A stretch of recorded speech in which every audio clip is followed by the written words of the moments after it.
భారత మాజీ ప్రధాని రాజీవ్ గాంధీకి 24 మే 1991న ప్రభుత్వ పరంగా అంత్యక్రియలు జరిగాయి. 60 దేశాలకు చెందిన ప్రముఖులు హాజరయ్యారు.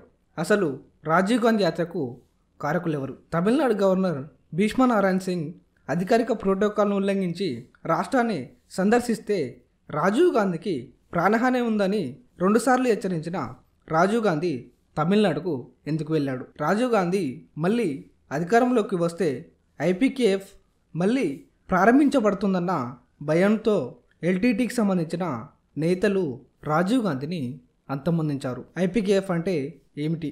ఐపీకేఎఫ్ అంటే ఇండియా పీస్ కీపింగ్ ఫోర్స్. ఇది 1987 మరియు 1990ల మధ్య శ్రీలంకలో శాంతి పరిరక్షక ఆపరేషన్ చేస్తున్న భారత సైనిక బృందం.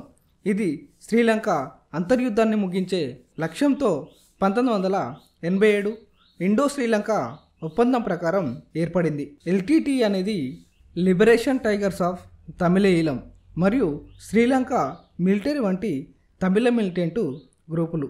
ఐపీకేఎఫ్ యొక్క ప్రధాన కర్తవ్యం ఎల్టీటీ మాత్రమే కాకుండా వివిధ మిలిటెంట్ గ్రూపులను నిరాయుధులం చేయడం. ఐపీకేఎఫ్ మళ్ళీ ప్రారంభించబడుతుందన్న భయంతో ఎల్టీటీ యొక్క అగ్రనేత ప్రభాకరన్ రాజీవ్ గాంధీని అంతమొందించాలని నిర్ణయించుకున్నాడు. తన 4 సహచరులు బేబీ సుబ్రహ్మణ్యం, మురుగన్, ముత్తురాజా మరియు శివరాసన్లను శ్రీలంకలోని జాఫ్నాకు పిలిపించి రాజీవ్ గాంధీ యొక్క హత్య పథకం ప్లాన్ చేశాడు. 1991 ప్రారంభం నాటికే ప్రభాకరన్ యొక్క 4 సహచరులు ప్రణాళికను అమల్లోకి తెచ్చారు.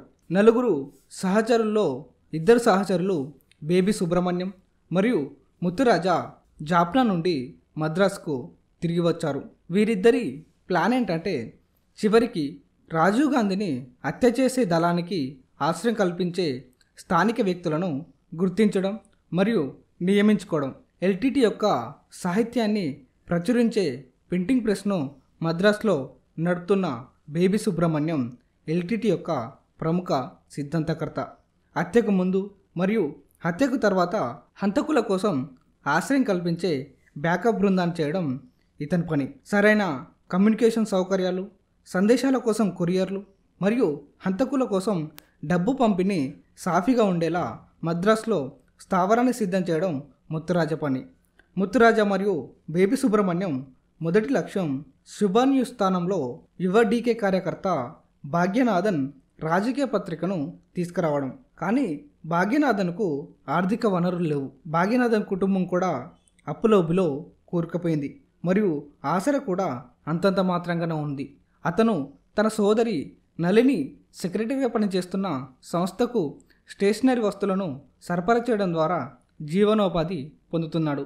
అతని తల్లి నర్సు కళ్యాణి నర్సింగ్ హోంలో పనిచేస్తుంది.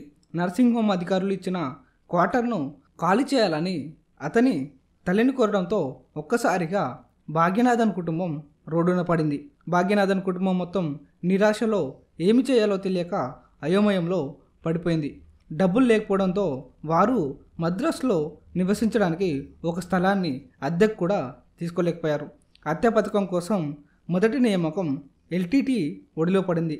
బేబీ సుబ్రహ్మణ్యం భాగ్యనాథన్తో నేను వేరే వ్యాపారానికి మారాలని ఆలోచిస్తున్నానని, తన ప్రింటింగ్ ప్రెస్ అమ్మకం కోసం కస్టమర్ను వెతుకుతున్నట్లు చెప్పాడు.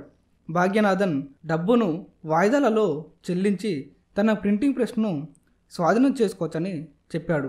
బేబీ సుబ్రహ్మణ్యం ప్రింటింగ్ ప్రెస్ను భాగ్యనాథన్కు 500 రూపాయల తక్కువ ధరకు అమ్మాడు. భాగ్యనాథన్ చిన్న చిన్న వాయిదాలలో చెల్లించాడు. 2వ సభ్యుడు ముత్తురాజా శుభసుందరం ఏజెన్సీలో బిజీగా ఉన్నారు. ఎల్టీటీ యొక్క సీక్రెట్ ఆపరేషన్లో ముత్తురాజాకు సహకరించాలని శుభసుందరానికి ప్రభాకరన్ నుండి సందేశం అందింది. దీనికోసం కొంతమంది తెలియని మొక్కలను చేర్చుకోవడం అవసరమని రవిశంకరన్ మరియు హరిబాబు అనే యువ ఫోటోగ్రాఫర్లను తీసుకున్నారు. ఫోటోగ్రఫీలో శిక్షణ పొందవలసిన వ్యక్తి జాఫ్నా నుండి వస్తున్నాడని, హరిబాబుతో పేయింగ్ గెస్ట్గా ఉంటాడని ముత్తురాజా హరిబాబుకు చెప్పాడు. హరిబాబు జీవితంలోకి కొత్తగా ప్రవేశించిన బాలన్ హరిబాబుకు శ్రీలంక తమిళీలపై జరిగిన క్రూరత్వానికి రాజీవ్ గాంధీ మాత్రమే బాధ్యుడని మరియు అతను అధికారంలోకి రావడం మరో దారుణమని బాలన్ యువ ఫోటోగ్రాఫర్ హరిబాబును క్రమంగా బ్రెయిన్ వాష్ చేశాడు.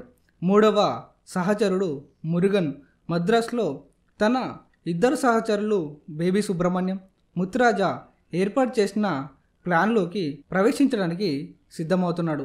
ప్లాన్ సంతృప్తికరంగా మరియు షెడ్యూల్ ప్రకారం కొనసాగుతుంది. జాఫ్నాలో శివరాసన్తో వరుస సమావేశాల తర్వాత మురుగన్ శివరాసన్ గ్రామానికి చెందిన ఇద్దరు యువకులు జయకుమారన్ మరియు రాబర్టు పియాష్లను మద్రాసుకు పంపాలని నిర్ణయించుకున్నారు. జయకుమారన్, పియాష్ ఫిబ్రవరి ప్రారంభంలో మద్రాసుకు వచ్చారు. వారిద్దరూ మద్రాస్ శివార్లోని పొరూరులోని సాబ్రీ నగర్ ఎక్స్టెన్షన్లోని జయకుమారన్ బావ అరివు పెరులిబాలన్ ఇంట్లో ఉన్నారు. జయకుమారన్ బావ అరివు కంప్యూటర్ సైన్స్లో డిప్లొమా హోల్డర్. 1990 ప్రారంభం నుండి మద్రాసులో నివసిస్తున్నాడు. ఫిబ్రవరి మధ్యలో మూడవ సహచరుడు మురుగన్ మద్రాసుకు వచ్చాడు. తర్వాత రాజీవ్ గాంధీ హత్య ప్లాను ఎలా జరిగిందో నెక్స్ట్ వీడియోలో తెలుసుకుందాం. ఈ వీడియో మీకు నచ్చినట్లయితే లైక్, షేర్, కామెంట్ చేయండి. జై హింద్.